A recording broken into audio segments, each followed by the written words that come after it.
talk with you today about tokens and how to evaluate tokens and what gives tokens value. Before I do that, I have a question for you. Did any of you ever buy one of these tokens because you actually, not just buy, because you actually needed them? You needed to buy them, not as an investment. What did you buy?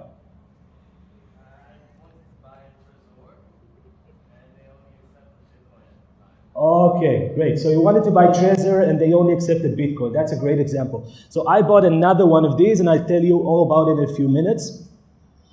But before I do, let's talk about what would be the use cases for a cryptocurrency. So obviously, Bitcoin was the first cryptocurrency. It was designed as a payment, as a currency. That was the white paper. It was supposed to be digital cash.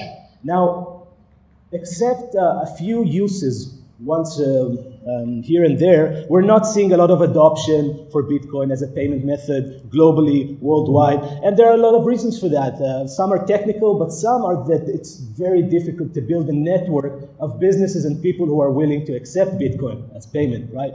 So you found one, it was Trezor, and they're in our crypto space. They're used to getting cryptocurrency, but most people don't.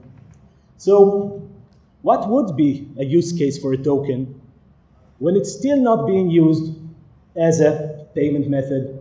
That would be a utility token. The token enables us to access something, to access a service, to access a network. And the most widely used utility token that we have today is, of course, Ethereum. Now, what is the utility for Ethereum? What are we using that for?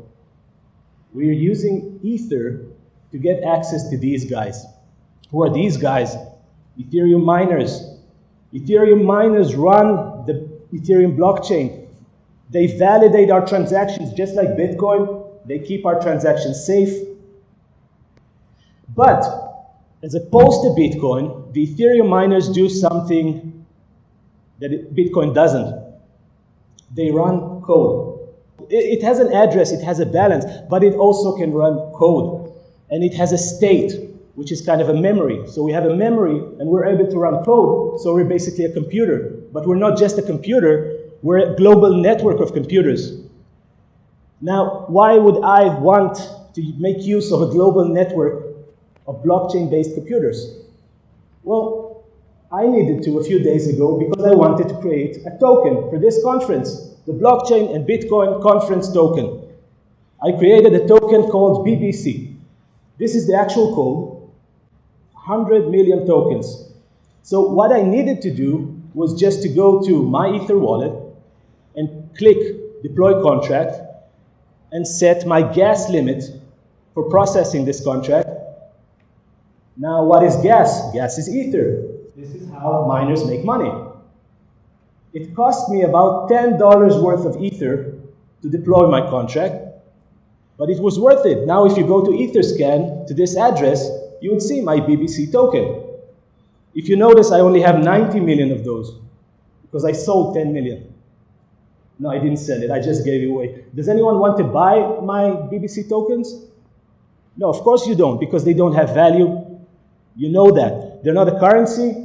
They're not a utility. They don't provide you anything. But let's think of other ways that I might be able to give them some value. So, asset tokens. When we tokenize an asset, we're basically giving the token holder ownership of that asset. So, for example, we could take a car, tokenize it. If I own 50% of those car tokens, then I own 50% of the car. Now, the problem in this scenario is that the token would rarely be worth much more than the car itself, right? So my tokens would actually go down in value over time. If we want to improve that a bit, then we need to tokenize an asset that typically goes up in value over time. So some companies we're seeing are tokenizing precious metals, gold, stuff like that. That's interesting, but for us investors, it doesn't offer the upside that some other crypto opportunities do. So out of the top market cap currencies of the last 5 years, not even one of them has been an asset token. So we covered ownership. That's what the asset tokens give us. Let's talk about equity. So if asset tokens give us ownership, Equity tokens give us ownership and control. Now, again, we're seeing companies starting to tokenize their own equity. They give us ownership and control over their products, over their equity. But the real opportunity here goes a bit deeper than that. Because when a company tokenizes their equity, again, the tokens shouldn't be worth much more than if that company would have IPO'd. But we as investors are kind of presented with overpriced ICOs instead of regularly priced IPOs. The equity of a company, unless there is a very specific reason why that equity would be worth more because it's tokenized, the markets in Wall Street know very well how to price stocks. We don't need to be overpaying for their tokens. Let's dig a bit deeper than that. If we're talking about equity, we're talking about ownership and control. One of the more interesting examples was the DAO. Now, the DAO, for those of you who don't know, decentralized autonomous organization. That's the concept of creating a company that's not controlled by a central entity, that's not controlled by a boardroom, where token holders make the decisions and enjoy the profits. The DAO was the first DAO, and the idea was simple. You pay ethers, you get DAO tokens, contractors come and submit bids to build products for the DAO. Token holders vote, right? They get control, and the approved suggestions get funded. The contractors build the product. The revenue, the profit is shared with the DAO token holders. Now, at the time, it was one of the largest fundraising, over $150 million, but that didn't last very long. Less than a month later, the DAO smart contract was hacked, and attackers siphoned off over $50 million worth of ether from the smart contract. By the way, those 50 million with today's Ethereum price would be worth over $3 billion. So what's more interesting than that hack that destroyed the DAO was what happened later. Because not only were those funds stolen, but they were stolen into a specific smart contract that froze the funds for 1 month. At that point, we have people looking at these funds that were stolen. We see them in this address, but we know that the attacker can't touch them because of the way the smart contract was written for about a month. Now, in a month, they'll be able to send that to other addresses and just go away with the money. But now, maybe we can do something about it. So then we had one group of people say, we can't do anything about it. The code is the law. We're not supposed to intervene here. We just need to write better smart contracts next time. But another group said, this is not right. We're looking at this address. It has all those stolen funds. Now is our time to do something. Before the month is up and the funds are lost, what do? We do a fork. Let's start another blockchain where those funds are confiscated and bring them back to their owners. Now, the debate was so severe, the difference of opinions was so significant that this actually caused Ethereum to split into two communities, two blockchains.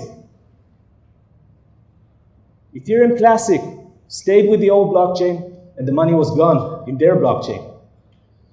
And Ethereum, led by its creator, Vitalik Buterin, went and confiscated the money. This is where we see decentralized networks and communities doing something that a central company cannot do. They're acting as a living organism, as an evolving, developing organism. We're going to see every one of our financial infrastructures being disrupted by these types of decentralized networks over the next decade. This, for us, is the biggest opportunity. Community is our best tool to evaluate a project, to evaluate a network that's being built.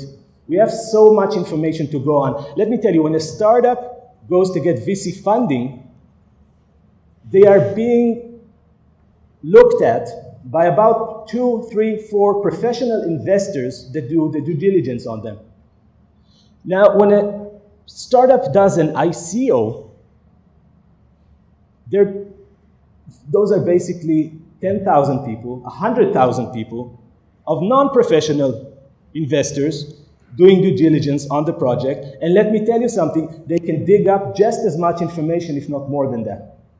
The thing to look at here is communication with the community. How does the project communicate? How are they answering questions? How are they handling critique? Look for warning signs. Let's look at this example. Walton Chain, an IoT blockchain, over 700 million market cap. Last month, February, they announced a competition. So if you promote our token in your social media, you have a chance to win a bunch of Walton Chain tokens. That's awesome. Now, March 1st, a few days ago, the winner tweets, "Oh my God, can't believe I won. Thank you, Walton team. Keep doing the great work." The only problem is this tweet is tweeted from the Walton Chain's official Twitter channel. Yeah, that's not very nice, is it? Yeah, and the price reacted quite accordingly for the Walton token. Let's look at our second very, very useful tool, which is code. Now, I know most people aren't software developers, and we don't like to look at code, and we don't really have to. Now, I don't know how many of you heard of Bitconnect. It was a simple concept. You buy Bitconnect tokens, they lend them out to people, you get interest, a lot of interest. Sounds like a Ponzi scheme? Yeah, it was, and it exploded early this year. But before it did, it went up to one of the highest market cap tokens end of last year. So how could we have used code to prevent that? Let's look at the price chart. Bitconnect, starting from early 2017, ending with a huge, huge crash, but before that it reached a very high record, end of 2017. Let's look at the roadmap. This is all of the wonderful things that they plan to do 2017. Now, let's take that roadmap and compare it to their GitHub. Now, this is not their GitHub. This is an example of Ethereum's GitHub. It's called the code frequency page. The green is lines of code being added, and the red is lines of code being deleted. All generally signs of progress. It's not the only sign, but it's a good sign. Now, let's compare this code frequency chart by Ethereum over the last year to Bitconnect's chart, right? So we see basically an empty year. Now, who of you would have bought Bitconnect at the peak of the price, end of 2017, when you see that? This is publicly available, it's on GitHub. People could have saved billions of dollars just by looking at this. So I'd like to recap before I finish. When we look at these huge opportunities, decentralized networks are going to be disrupting so much of our financial networks. We need to be looking at the core. We need to be looking at everything that you're already used to looking at. Use the community, see how the interactions look like, and use the code. Look at the code. Look at the activity. And one last note. This is a quote. It wasn't by one of our crypto fans, actually, but I think it applies to our case. Price is what you pay. Value is what you get. And this was said by none other than Warren Buffett. I'd like to thank you very much for your attention. And I think we're out of time now, but I'll be outside for the next hour for any questions if you may have them. Thank you.